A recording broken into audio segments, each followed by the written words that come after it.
మీకు ఎలా అనిపించింది? చాలా సంతోషకరంగా చెప్పండి. అంటే మీకు ఎలాగా? చాలా సంతోషంగా ఉంది. ఎందుకని మీకు ఏమైనా అందే పథకాలు కదా? అన్ని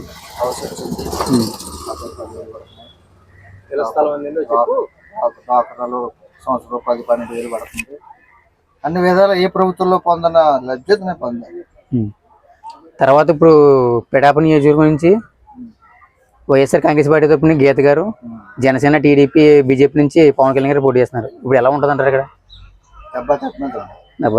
మరి ఇద్దరు అభ్యర్థులు కూడా వచ్చినాయి కదా, ఎవరు అన్నది కూడా కన్ఫర్మ్ చెప్పాలి. కాకినాడ పార్లమెంట్ నుంచి వైఎస్ఆర్ కాంగ్రెస్ పార్టీ చలమశెట్టి సునీల్ గారు పోటీ చేస్తున్నారు. అతను ఆల్రెడీ 3 సార్లు ఓడిపోయారు, ఇప్పుడు మళ్ళీ పోటీ చేస్తున్నారు. ఇప్పుడు ఎలా ఉంటుంది అంటారు? అందుకే బాగుంటుంది. ఇప్పుడు నేను గవర్నమెంట్లోకి వస్తే, అధికారంలోకి వస్తే నేను మంచి పని చేస్తాను అనేసి అంటున్నారు సునీల్ గారు. దాని మీద మీ అభిప్రాయం? అనుకోవాలి. ప్రస్తుతానికి అయితే వైఎస్ఆర్సీపీలో ఉండడం ఆయన ఘనత సునీల్ గారు. ఎందుకంటే నెగ్గితేయడానికి గ్యారంటీ కన్ఫర్మ్ చెప్తున్నట్టే వైఎస్ఆర్సీపీ. ఓకే అండి, థ్యాంక్ యూ అండి. నమస్తే ప్రెసిడెంట్ గారు, మీ పేరండి? అజిత్ గారు, మరి గత ప్రభుత్వంతో పోల్చుకుంటే ప్రభుత్వం ఏ విధంగా పనిచేస్తుంది అంటారు? ప్రభుత్వాలతో పోలిస్తే దేశంలోనే ప్రభుత్వం బాగుంది.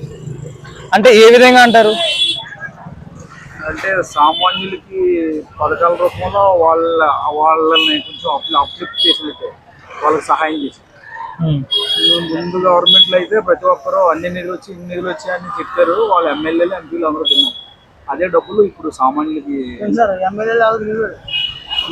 అదే విధంగా ఇప్పుడు మన పిఠాపురం నుంచి పవన్ కళ్యాణ్ గారు, అదే విధంగా గీత గారు పోటీ చేస్తున్నారు. మరి ఎవరు వస్తారంటారు? ఎవరు వస్తారు? గీత గారు వస్తారా? మరి ఈసారి కాకినాడ ఎంపీ అభ్యర్థిగా మరి చలమశెట్టి సునీల్ గారు పోటీ చేస్తాను. ఆల్రెడీ 2 సార్లు ఓడిపోయినాను. ఈసారి నన్ను గెలిపించండి, అభివృద్ధి అంటే ఏంటో చూపిస్తాను. ఈ 400 గ్రామాల దత్తత తీసుకుని ప్రతి గ్రామానికి ₹1 ఖర్చు పెట్టి అభివృద్ధి అంటే చూపిస్తాను అంటున్నారు. మరి దాన్ని బట్టి మీ అభిప్రాయం ఏంటంటారు? సునీల్ గారు గెలవచ్చు అనుకుంటున్నాను. ఎందుకంటే 2 సార్లు ఓడిపోయారనే సింపతి మీద గెలవచ్చు. తర్వాత జగన్ చూసి కూడా ఆయనకి ఓటు వేయించారు. Okay sir, thank you. ఇప్పుడున్న ప్రభుత్వం మీకు ఎలా అనిపించింది? బాగుందంటే ఏమైనా పథకాలు అంతే మీకు? మాకేమన్నా మా పిల్లలు పెద్దలు అయిపోయారండి. పిల్లలన్నీ బాగున్నాయి. మాకు ఏమైనా మాకు బాగున్నాయి. ఎవరి కాళ్ళ కాడికి వెళ్ళి పని లేదు, అన్ని దగ్గరికి వస్తున్నాయి. మొత్తం ప్రతిదీ పెన్షన్ కూడా ఇంటికి వస్తుంది, రైస్ వస్తుంది. జగన్ గారు స్థలాలు ఇచ్చారు అండి. ఎవరు పెద్దోళ్ళ దగ్గరికి వెళ్ళి బతిమాలుకుంటాం. ఇన్నాళ్ళు అయితే బాధపడేవాళ్ళు, వెళ్ళి ఇద్దండి అదండి అని అడిగేవాళ్ళు. అయినా సరే వసూలు ఎంచేవారు. వీళ్ళు అమ్మ మామూలు గారు వాళ్ళ యూనివర్సిటీలో ఇది చెప్పేవారు. అలాంటిది ఏం లేదు, అందరూ సమానమని నేను చేశారు. ఈ ప్రభుత్వం బాగుందని ఇంకే ఓటేస్తారు.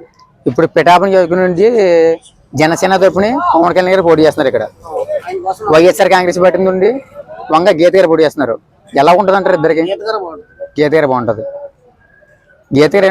గీత గారికి బాగుంటుంది ఇక్కడ. ఓకే. తర్వాత కాకినాడ పార్లమెంట్ నుంచి చలమశెట్టి సునీల్ గారు పోటీ చేస్తున్నారు. ఆల్రెడీ 3 సార్లు ఓడిపోయినారు. మరి ఆయన ఇచ్చారు. మరి ఆయన గురించి మనకు తెలియదు, కానీ ముందు సారి కూడా అయినా వస్తారని అనుకుంటున్నాను. వంగ గీత కన్ఫర్మ్. ఓకే ఓకే అండి, thank you. Please subscribe .news.